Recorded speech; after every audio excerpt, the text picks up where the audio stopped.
Welcome, Power fans. We are back to review episode 4, The Land of Opportunity. Before we get started, just to let you know, we review every single Power episode Friday nights right after the episode airs, roughly around 1 o'clock. So if you enjoy the content, please like and subscribe, and we'll be back next week to cover episode 5. So, starting with this episode, a lot to cover. I think the centerpiece of this episode is really the Tejada family and everything that's going on with them. We've had some reconciliation. We also have renewed or new suspicions. And I think we have a hint of who might die in the Tejada family. I'm going to give you a hot take about that. But starting off, it feels like this was the first time that the Tejada family, almost as a whole, was on the same unit. They go to the mural that Kane and Lorenzo had made for Zeke that really softened Monet up. That's kind of the softest I've seen her with her family the entire season so far, except with Diana. Diana, this episode really showed how she's kind of the odd woman out. And I talked about the last episode. It was very ironic in the sense that she's almost the one that should be leading. She has the empathy, she's not impulsive. But I said that the street angle was kind of missing from her, and that might be what keeps her from being the best leader. We kind of saw that in this situation. Monet still kind of pushes her away, didn't want her in the family business, didn't want her in the family discussion. So we found out for the first time Monet is admitting to Lorenzo and Kane what's going on with Detective Whitman, with all the harassment and everything. Lorenzo wants to handle it separately.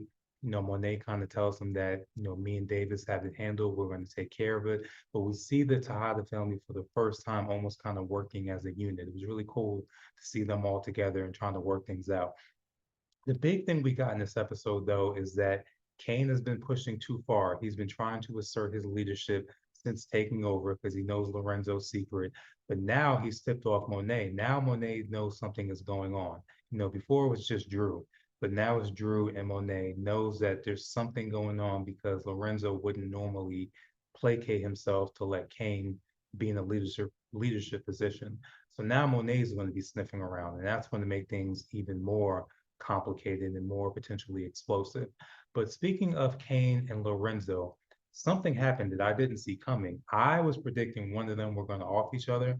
We actually saw a reconciliation between the two. And all of it started because of Kane's impulsiveness again. He wanted to be the lead on a gun shipment deal. For the guns are now coming from Noma. She has them moving weight and moving guns, which is so ridiculous. But we love power forward. So they find a buyer based on their Uncle Frank's sons, that there's some white supremacists or bikers that are trying to get a gun shipment. So Kane goes up there half cocked. He brings Lorenzo. Number one, he sends Braden up there first. And that's really going to bite Kane in the ass at some point. This constant relying on Braden was not built for any of this type of willing and dealing with these characters. Kane likes to cash in on favors, let's say it that way. So I think he likes having something like that over someone like Braden, who he would never usually come in contact with. I think he's getting a high off of that. But Braden is constantly making these mistakes. And this time it almost cost Kane his life because the bikers tracked Braden back to the drop off point. It was just Lorenzo and Kane in there trying to count the money. And they were ambushed. They were ambushed by about 5 or 6 guys. Miraculously, they made it out. But Kane did realize before they escaped that there was a moment where he was out there and vulnerable, and if Lorenzo didn't step in, he would have gotten killed. And that was kind of the wake up call for Kane. I've never seen Kane this thoughtful and reflective before because he realized that despite how badly he's been treating Lorenzo, Lorenzo still knows that he's his firstborn son and he loves him and he'll protect him no matter what. And at that moment, Kane realized, okay, I need to fall back. And he told Lorenzo point blank, your secret is safe with me. Now, that still doesn't solve everything because who's going to be leading now? Does that mean your secret is safe? I'm going to fall back and let you lead the family, or I'm not going to be, constantly disrespecting you and emasculating you, but I'm still in charge. So that really wasn't defined, and we're going to have to see how that progresses. On the other hand, as far as what's going on with the other Tejadas, we see that Dru is getting closer and closer with Gordo. They both admitted their feelings and it's mutual. But Gordo is like, I don't want to mix business with pleasure. So for now, they're not going there. But We know it's going to happen, and we know it's going to get messy because Gordo is going to be at that point an inside man, knowing what's going on in the Tejada family, and he's easily going to be in a position to feed that information back to his siblings if things go wrong with the Tejadas, even though things are good for now. And they did; they were all important in making that save and saving Lorenzo and Kane. So no trouble in paradise yet, but this is episode 4. We got a full season, so something is going to come up with that. The other thing with Diana, she's in a very bad spot at this point. Her naivete is kind of showing up, so to speak. At first she thought she could just move a little bit of weight and that was going to be it. The game doesn't work like that when you're dealing with cartel figures, especially somebody like Noma. Once you're in it, you're in it. So she has to constantly start moving weight. Um, at school. And I feel like at some point Effie and Tariq are going to know about that. And then that's going to be a whole nother type of blow up, especially with Effie, because she read Effie the riot act before about, I'm just going to do this the right way. I'm going to go through school. But here you are moving weight. That's number one. Strike number two, the issue that she had with her mother. That was a nice little swerve because as you saw on the social media networks that Stars run, they were making it seem like Diana was going to be betraying her mother because her mother has been, constantly just pushing her away. She met with Whitman. She admitted to Whitman she knew where some doctored papers were as far as, laundering money, and that if he came by the house, she would be able to get those documents for him. Of course, Whitman, because he's so obsessive now, he's like Greg in the original Power. He's really just focused on trying to get Monet by any means necessary. He walks right into a trap. Diana has it set. Now, Diana thinks they're just going to get him locked up, for stalking or taking off the case. Monet's had enough. She kills him right there on the spot, which is a completely brazen move, killing a cop. We know what that leads to. So that's just another notch in the potential RICO trial for Jenny and Blanca that they're working on. But Diana is kind of has a conflict of morality. She didn't want to get wrapped up in the murder like this, so she's kind of shell shocked a little bit. But she's playing her part as a dutiful daughter, and maybe this is something that's going to bring Monet and Diana closer. Nothing like a murder to bring a family together, right? Murder conspiracy. So we'll see where that goes with Diana. But I still feel like she's kind of in the danger zone at this point. There's too much going on without her having an awareness of it. And as far as potential Tejadas that might get killed, she's kind of high on my list at this point because she's not really showing any type of street smarts, but she's involved in all this street activity now, especially killing a cop. So something is going to give with her at some point. Now, let me go to my little hot take, little theory that I have. As far as somebody else from the Tejadas that might die, I'm thinking we need to look at Monet. Now, I said before, we've seen the motif of a father killing his son. We saw that with Kanan. We've seen the opposite with the son killing the father with Ghost and Tariq. But we've never seen anybody kill their mother. Now, who would that be? I'm looking at Kane because at this point, Kane has a reconciliation with Lorenzo. They have an understanding. They have a respect between each other. Now Monet is doing some digging because she found out that print with Lorenzo. So if she digs a little too far and she finds out that he was the one that killed Zeke, she pulls a gun on him. I can see one of these dramatic scenes where Kane has to decide who he wants to kill. And because he's now closer with his father, maybe he shoots Monet. That would be very, very power on brand for them. So something to think about. I know it's kind of a out there hot take, but I see it happening. It's been too quiet. We're already getting to mid-season. No one's died yet. Something is coming up. So my two top people who may die from the Tejada family, I have Monet and possibly Diana. The other interesting thing about this episode is really digging into the relationship with Tariq and Effie. We got a little bit of that last episode, but this one really dug deep into it. They have their one class that they like to go to, or at least the class that we see. And the teacher talked about privilege and opportunity, how you start out the gate. And she did a very good exercise of showing how far behind the eight ball you can be just out of the womb. So she had a couple examples. If you're from a single parent household, take a step back. If you went to private school, take 2 steps forward. Now, at the end of this exercise, Tariq was right in the middle. So, interesting point. He's not impoverished, but he's not completely well-to-do, so to speak. He's right in the middle, and that kind of accounts for his ambition of wanting to get to that point where he's good, where RSJ is, who we'll talk about later. Now, Effie was all the way in the back. We got a little bit more about her story indirectly about not having either parent, basically having to fend for herself.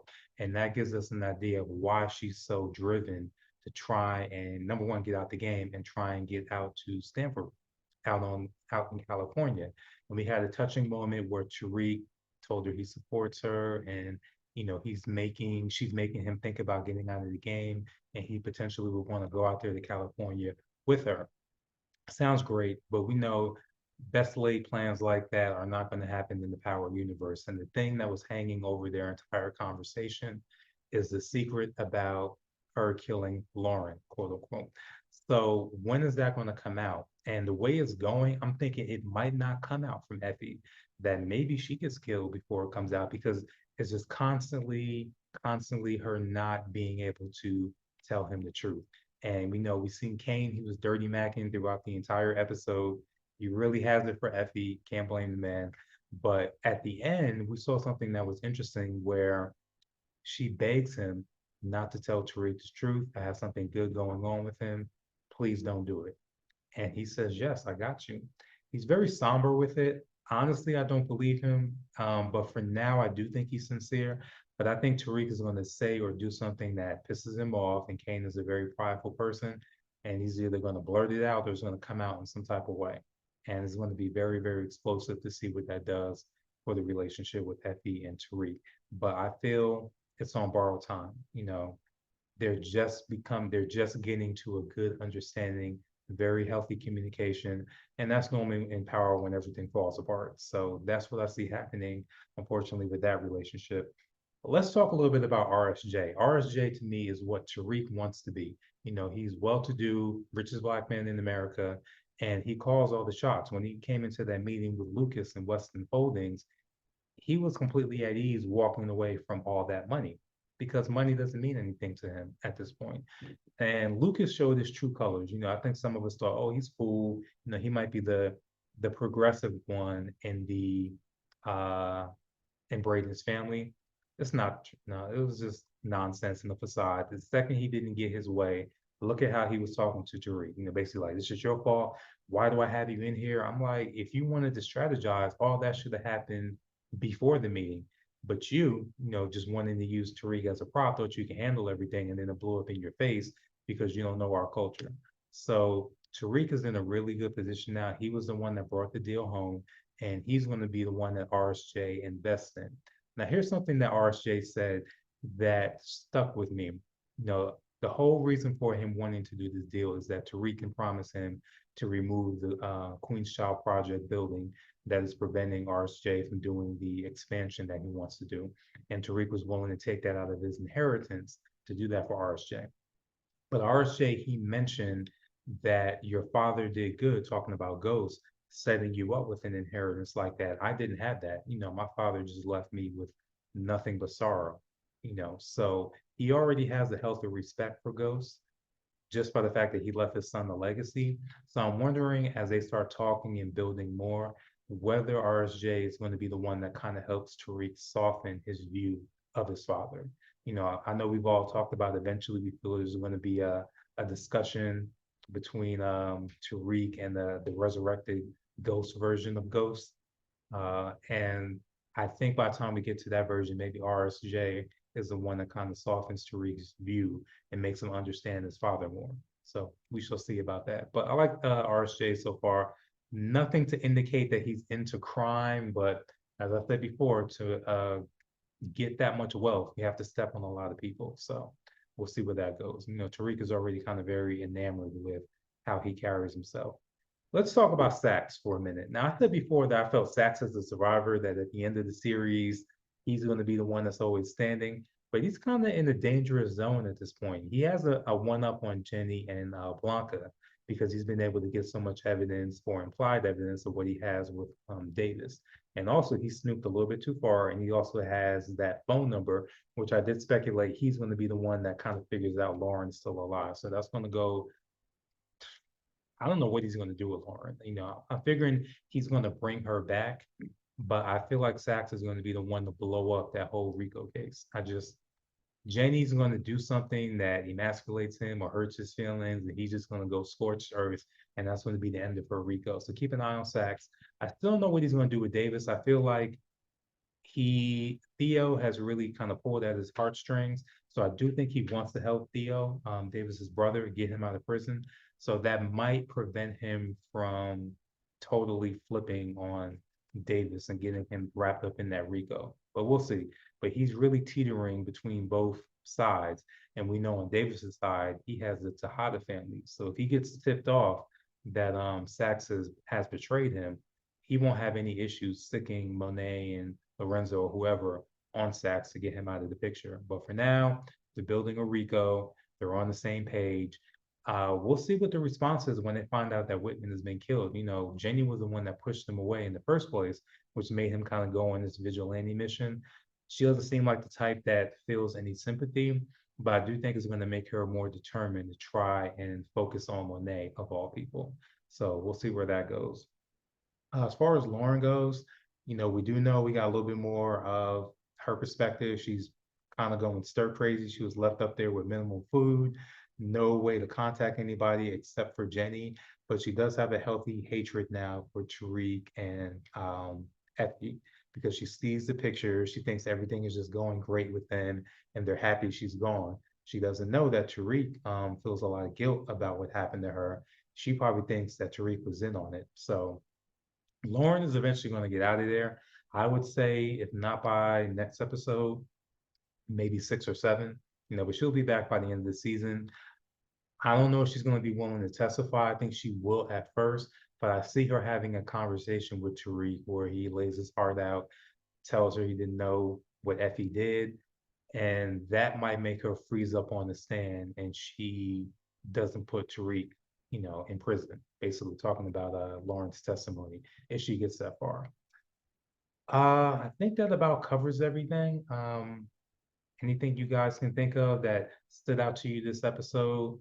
You know, my little hot take that I told you about before is I think Kane might take out Monet. I think Monet and Diana are kind of in the danger zone, and we'll see where things go. We're right at about mid-season. I think the season is 10 episodes, so I'm really interested to see what we get with Kane, with Monet, also even Dru. You know, this little thing that he has going on with the Castillo guy, Gordo, how that's going to blow up and further affect the Tejada film is going to be very interesting to see.